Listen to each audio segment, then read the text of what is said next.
বিধানসভা ভোটের পরে তৃণমূলে ভাঙন। বাঘমুন্ডিতে 250 জন কর্মী ফরওয়ার্ড ব্লকে যোগদান করল। বিধানসভা নির্বাচনের পর রাজ্য রাজনীতিতে যখন তৃণমূল কংগ্রেসের ভাঙনের পালা চলছে, ঠিক তখনই পুরুলিয়ার বাঘমুন্ডি ব্লকে তৃণমূল শিবিরে বড়সড় ভাঙন দেখা গেল।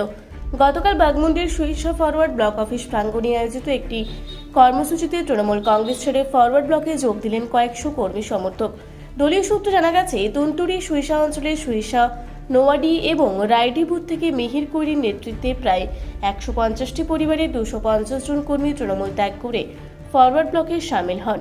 নবাগতদের হাতে দলীয় পতাকা তুলে দেন ফরওয়ার্ড ব্লকের জেলা সম্পাদক মিহির মাঝি। অনুষ্ঠানে উপস্থিত ছিলেন রাজ্য সম্পাদক মণ্ডলীর সদস্য অসীম সিনহা, জেলা নেতৃত্ব জয় সিং মাহাতো, পরিমল কুমার, সত্যেন কাপুর, দীপক মোদক সহ অন্যান্য নেতৃত্বরা। যোগদানের আগে নেতৃবৃন্দ ও কর্মীরা নেতাজি সুভাষচন্দ্র বসু, হেমন্ত বসু এবং অশোক ঘোষের প্রতিকৃতিতে মাল্যদান করে ফরওয়ার্ড ব্লককে শক্তিশালী করার শপথ নেন। দলীয় নেতৃত্বের দাবি, আগামী 17 জুন সুইসা সুভাষ আশ্রমে আরও কয়েকশো পরিবার ফরওয়ার্ড ব্লকে যোগ দেবেন। বিধানসভা ভোটের পর তৃণমূলের এই ভাঙন গ্রামীণ স্তরে দলের অস্বস্তি বাড়ালো বলেই মনে করছে রাজনৈতিক মহল।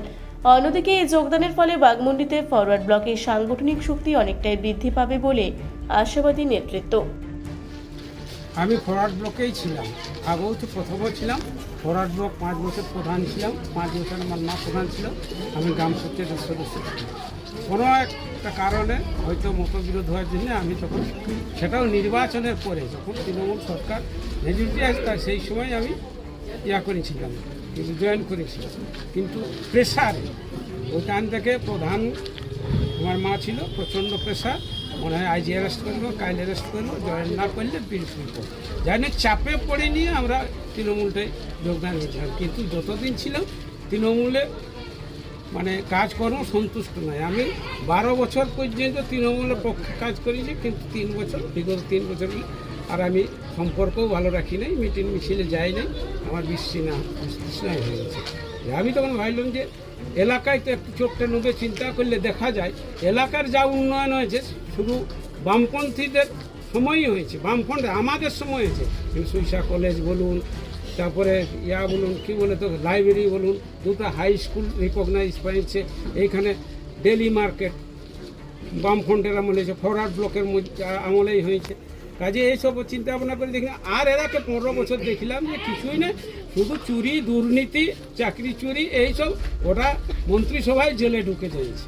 কাজেই আর এখানে আমরা ভাবলাম যে না, পরবর্তী বামফ্রন্টটাকে ধরে আনতে হবে, কারণ তৃণমূল তো শেষ, এবার বিজেপি ভার্সেস লড়াইটা হোক বামপন্থীদের।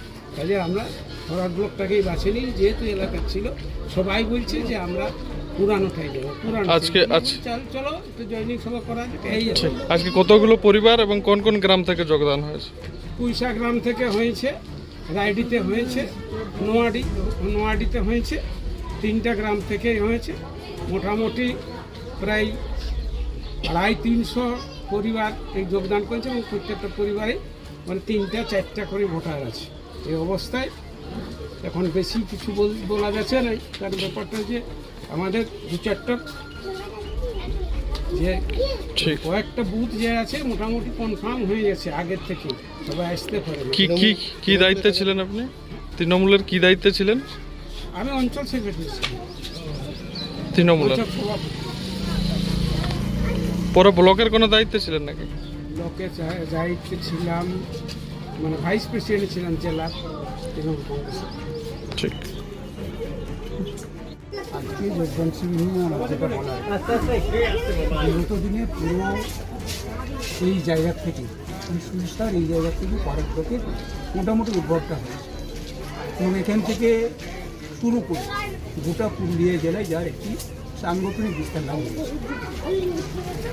বিশেষ করে 77 সালে আমরা যখন ক্ষমতায় আসি, তখন প্রায় পুরো এলাকাটা ফরওয়ার্ড ব্লকের একেবারে বলতে গেলে দখলেই ছিল। দীর্ঘ 34 বছরের পর সরকারের পতন ঘটে, এবং এই এলাকারই যারা একেবারে ফরওয়ার্ড ব্লকের সাথে অন্যান্যভাবে যুক্ত ছিলেন, তারা অনেকে সেদিন হয়তো নানা রকম, আমি বলছি না কারণ অনেকে জীবন জীবিকার প্রশ্ন, অনেকে ভয়ে ভীত, নানা রকম হবে সন্ত্রস্ত হয়ে তারা অন্যান্য দলে চলে গেছে।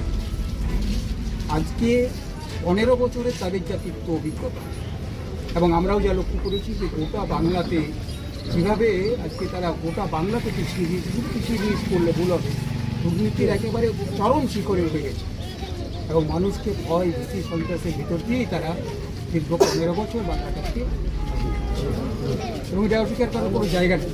গত নির্বাচনে মানুষ একেবারে স্থির সিদ্ধান্ত নিয়ে ফেলেছিল এই সরকারের পরিবর্তনটা ঘটাতে হবে এবং হাতের কাছে তারা নিশ্চয়ই বামেদের বিকল্প হিসাবে মনে করে না করার জন্যেই চরম দক্ষিণপন্থী একটি রাজনৈতিক দলকে মানুষ এবং তার পিছনেও কারণ ছিল যে ডবল ইঞ্জিন সরকার এবং এই ডবল ইঞ্জিন সরকারের মোহে অনেকে সেদিন সেই ডবল ইঞ্জিন সরকারকে বাংলা থেকে প্রতিষ্ঠিত করেছে। কিন্তু আমরা লক্ষ্য করলাম যে আজকে নির্বাচন থেকে এই পর্যন্ত 1 মাসের একটু বেশি হয়তো, কিন্তু দেখা গেল মন্ত্রিসভা গঠন এবং মন্ত্রিসভা গঠনের পরেই মন্ত্রিসভার মন্ত্রীদের কে কোন দপ্তরের মন্ত্রী হবে সেটা করতে গতকাল পর্যন্ত লেগে গেছে। আরেক বিশৃঙ্খল অবস্থা এবং তারা যে সমস্ত প্রতিশ্রুতি দিয়ে ক্ষমতায় এসেছিল ইতিমধ্যে সাধারণ মানুষ কিন্তু সেই প্রতিশ্রুতি যে সরকার রক্ষা করবে না সে ব্যাপারে নিশ্চিত। তাহলে গোটা ভারতবর্ষ জুড়ে যে টামাডোলের রাজনীতিটা শুরু হচ্ছে, দক্ষিণপন্থী প্রতিক্রিয়াশীল থেকে দক্ষিণপন্থী শক্তিগুলো গোটা ভারতবর্ষের ক্ষেত্রে যায় ব্যর্থ, এই কথা আজকে দলের ভিতরে পরিষ্কার। তাই মানুষ নূতন করে আজকে বামপন্থীদের প্রতি আস্থা। আজকে কতগুলো পরিবার যোগদান দিয়েছে? আজকে স্বাভাবিকভাবেই প্রায় 150 পরিবার আজকে এই জায়গায় পার্টির সাথে যুক্ত হয়। এরা কেউ নতুন এমনটা নয়, তারা অতীতে আমাদের সাথেই যুক্ত ছিল। ঘরের ছেলের ঘরে ফেরা অনুষ্ঠান, এক কথায় বলতে গেলে আমাদের কাছে এটা ঘরে ফেরা।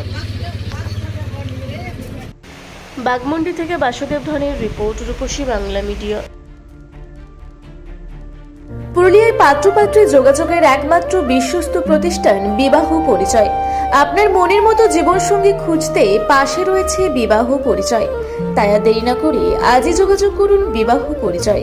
Municipality commercial complex, 2nd floor, Chaibasa road, opposite PWD office, Purulia. Mobile নম্বর 9232440272।